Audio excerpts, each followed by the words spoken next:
Why, hello everybody. Hello, you beautiful, beautiful people.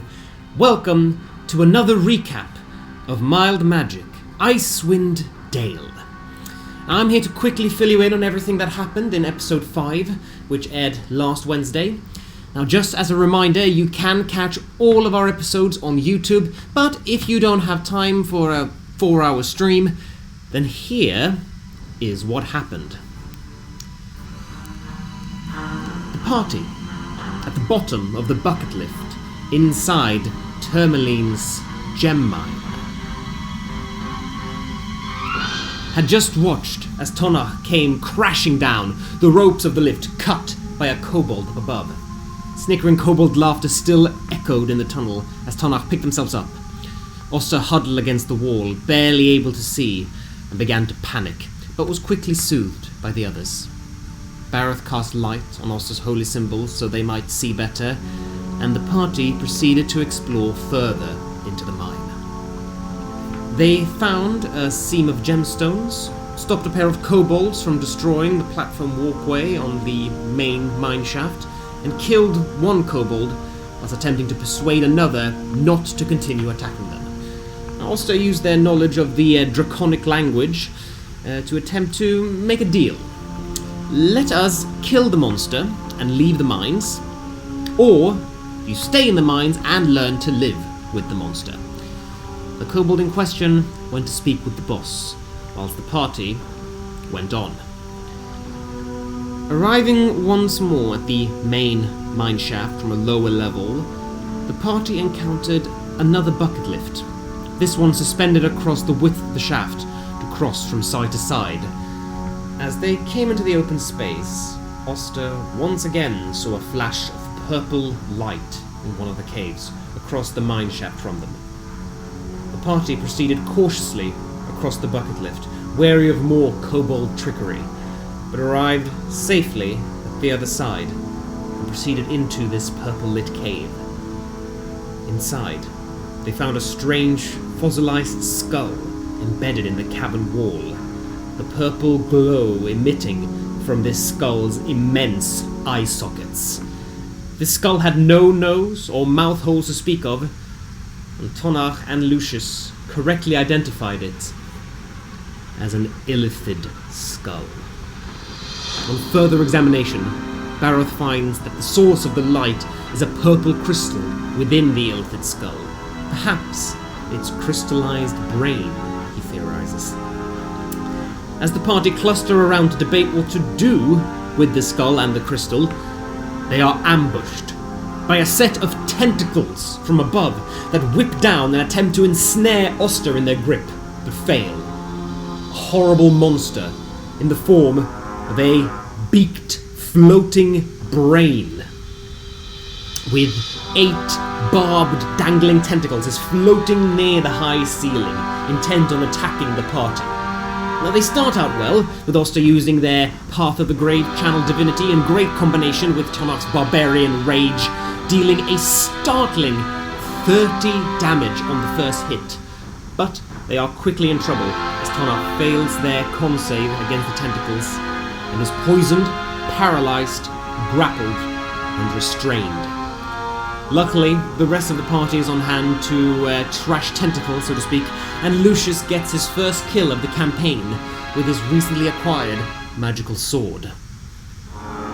After working out that the creature in question is a grell, a monstrosity from the Underdark, the party take a rest.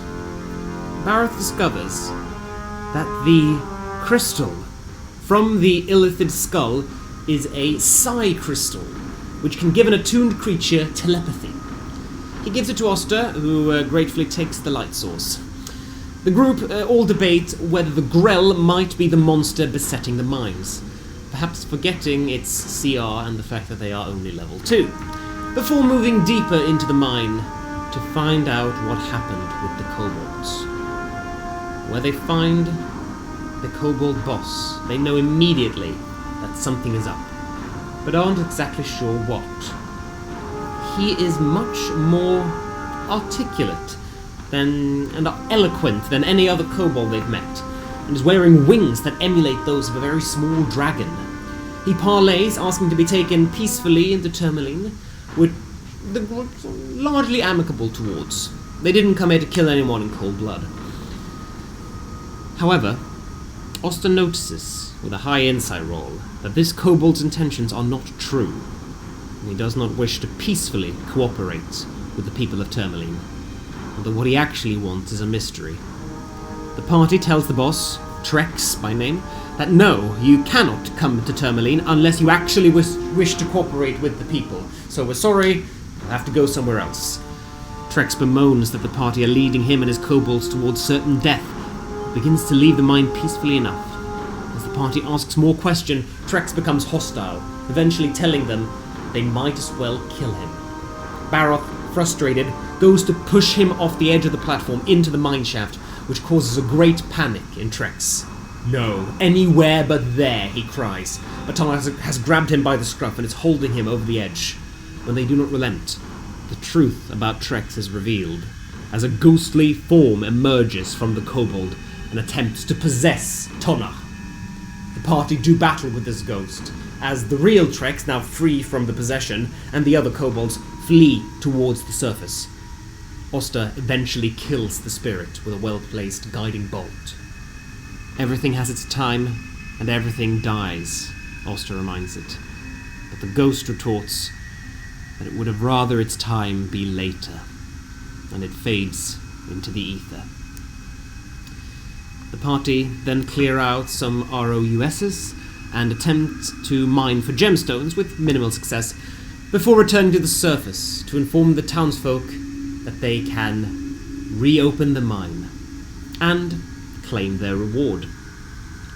They then retire for an evening a round of well-earned baths at the East Side Inn, where Tonna and Oster have a much-needed discussion about Tonna's hostility and their experience in the Feywild. Finding an accord between themselves, they head downstairs and toast with the rest of the party to the past never catching up with us.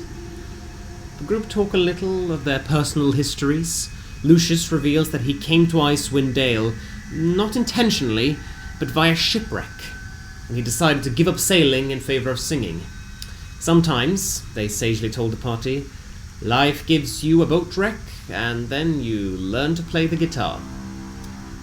When Oster casually mentions the cult that they left, Baroth inquires a little further, and Oster reveals that the church they joined as a teenager turned out not to be devoted to the Raven Queen, but to an unknown death god.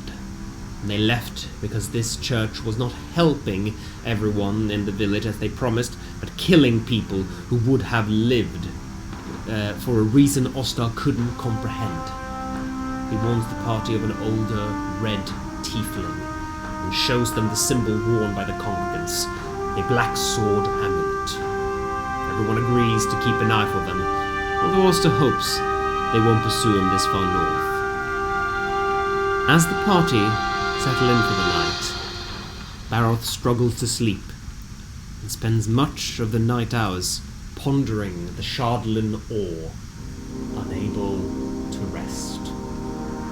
And we will pick up there tomorrow night at 6:30 p.m. British time as the party proceed on their next quest towards Lonelywood.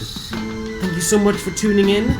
I'm Axel, the DM, who's been your narrator for this little recap. Thank you so much to Izzy, who provided the script that I've been reading for. Thank you so much for that. Of course, also thank you to the brilliant art designed by Kate Irwin, supervised by Kate Irwin. You can find all of the artists in the YouTube description below. And thank you to Tabletop Audio for the beautiful sounds you are hearing right now. Thank you for tuning in. We will see you tomorrow. Bye-bye!